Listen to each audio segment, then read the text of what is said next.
Welcome back, everybody, to Gamecock Talk on my channel. I am your host, Belex Memes, and of course, the South Carolina Gamecocks made themselves bowl eligible for the second straight year by defeating the Vanderbilt Commodores. Thankfully, this year's matchup did not have as much drama or tension as last year's matchup. 38-27 was your final, and the Gamecocks controlled this one pretty much the entire way through.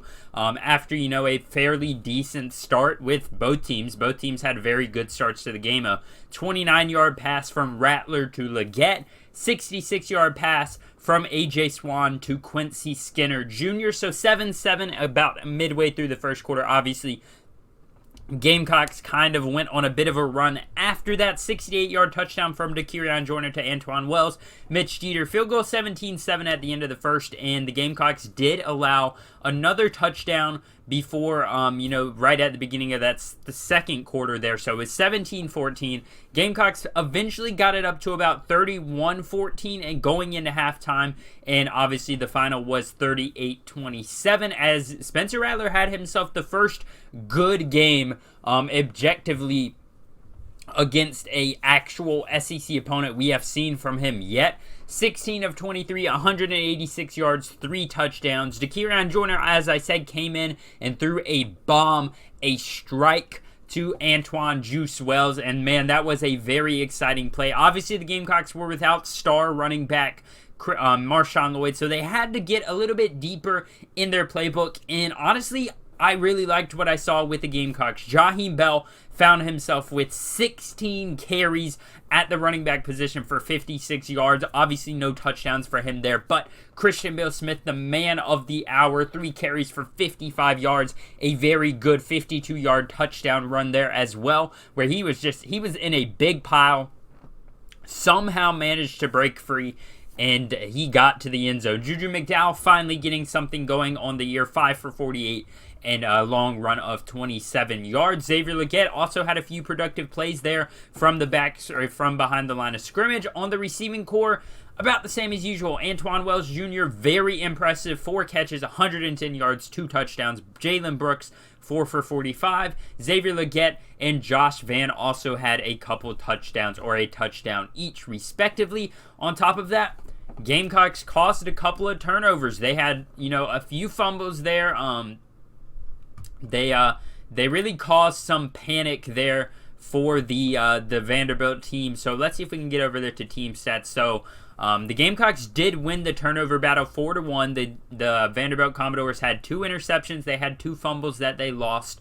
And the Gamecocks fortunately only had 1 fumble lost, but thankfully it was the only fumble that they lost. So, obviously, this Gamecock defense has really ramped it up the last few weeks with turnovers. Through the first few games, we were dead last, and they have had an amazing turnaround these last few games with turnovers, interceptions, fumbles, special teams plays. Just a great turnaround in the season, and that's really probably the story of the day. Gamecocks finished the day 284 passing, 208 rushing, and the Vanderbilt Commodores offense was not as bad as you would expect because of, despite their record going down to 3-6, they finished with 454 total yards, which is just a little bit less than the 492 the Gamecocks finished with. 228 total passing yards and 226 total rushing yards for the Commodores. So their offense was not all that bad. They actually had more first downs overall than the Gamecocks. They had about the same time of possession. It was 29 minutes for the Gamecocks, 30 for the Commodores. So not as uneven as you would expect. The Gamecocks had 12 penalties for 116 yards. The Commodores only had 5 for 37. So, a lot of those big plays, those chunk lightning strike plays are what really helped the Gamecocks get over the hump here against the Commodores, because a lot of the other statistics really point to the Commodores having a great day.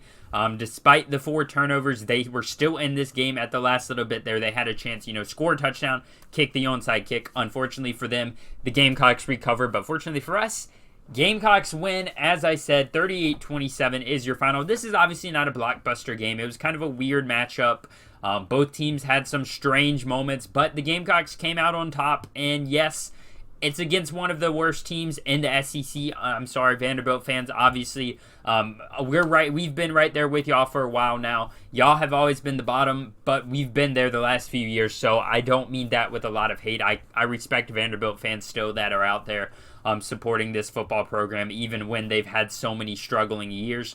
And the Commodores looked better. Their offense looked good this week. But the Gamecocks were just able to overcome them. Their defense was struggling all night long for both sides. And it's going to be an interesting way to see how we move forward, because there's no way we put up 492 yards against the Gators. But as long as we don't get to that season low, which was 210 against the Missouri Tigers, where their amazing defense completely shut us down, as long as we don't get that low again, I think we've got a great chance to upset the Gators.